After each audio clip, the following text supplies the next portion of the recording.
De nieuwe cijfers van de Koon-enquête. Wat is de allereerste conclusie daaruit? De belangrijkste conclusie is dat de dalende lijn van de afgelopen 4 jaar, dat bedrijven denken dat de omzet lager wordt, dat de export gaat afnemen, dat die is gestopt en dat we langzaam weer omhoog kunnen kijken.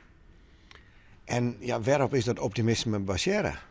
Nou, dat is gebaseerd op het feit dat de bedrijven aan ons gemeld hebben dat er weer meer omzet gaat komen. Er zijn natuurlijk altijd bedrijven die ook weer denken dat de omzet gaat dalen. Maar het aantal bedrijven wat weer optimistisch is weer aan het groeien. En dat is al lang niet gebeurd. Ja, maar waar komt dat optimisme bij? Heb je daar een idee hoor? Nou, ik denk dat als je kijkt naar de industrie, dan heeft dat te maken met toch een hele goede export en een voorzichtige groei daarvan. Als je kijkt naar de bouw, dan betekent dat de bouw toch weer op het gemiddelde zit van omzetverwachting van de hele economie. En dat is ook heel lang veel slechter geweest. En als je kijkt naar de detailhandel, ja, dan is dat toch wel een dissonant, want daar blijft het heel erg moeilijk.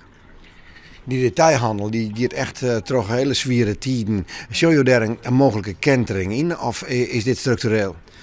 Nou ja, de detailhandel heeft te maken met een absoluut veel te laag consumentenvertrouwen. Mensen houden begrijpelijk de hand op de knip. Als je kijkt dat 1 op de 5 bedrijven denkt dat ze mensen moeten gaan ontslaan in het komend jaar, dan zijn mensen terecht heel voorzichtig. Ja, geen consumentenvertrouwen, geen aankopen in de winkel, dat is 1. En 2, ja, consumenten gaan anders kopen. Ze kijken op internet, ze snuffelen in de winkel en ze kopen op internet en dat helpt natuurlijk ook niet. De laatste weken is er sprake van enig optimisme vanwege onloekende economieën in omringende landen. Ook in Amerika gaat het wat beter. Had dat toch niks in weerslag op de bedrijven? Is ik dit een beetje wishful thinking? Nou, het is natuurlijk wezenlijk hoe het in het buitenland gaat voor Nederland. Hè. We hebben natuurlijk een heel exportgeoriënteerde economie. Ook de noordelijke bedrijven die leunen voor een belangrijk deel op export of het leveren aan bedrijven die op hun beurt weer exporteren. Dus als de export aantrekt, als het in Duitsland beter gaat, als de hele eurozone verbetert, dan heeft dat zijn weerslag op de noordelijke bedrijven. Maar dat kost natuurlijk wel tijd.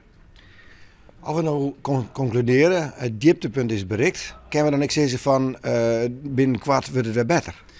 Nou, het blijft een hele moeilijke situatie, maar inderdaad het dieptepunt is bereikt en wij gaan voor een broos herstel in de komende jaren. En is daar reden voor dat herstel er komt?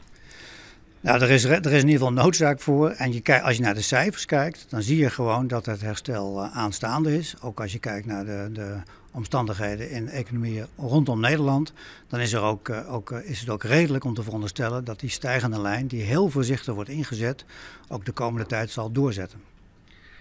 Wat kan de Kamer van Keephandel daar nog aan bijdragen?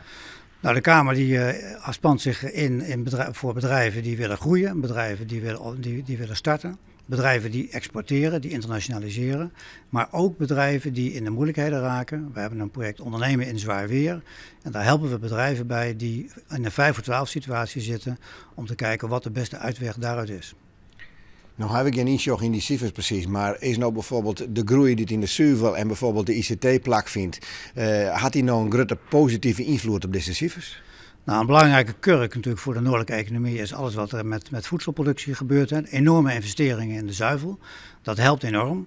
Dat is niet voldoende om de zaak helemaal natuurlijk omhoog te trekken, maar het is een heel belangrijke vaste waarde en ook iets wat op lange termijn voor heel veel investeringen en werkgelegenheid in Noorden en zeker in Friesland zal zorgen.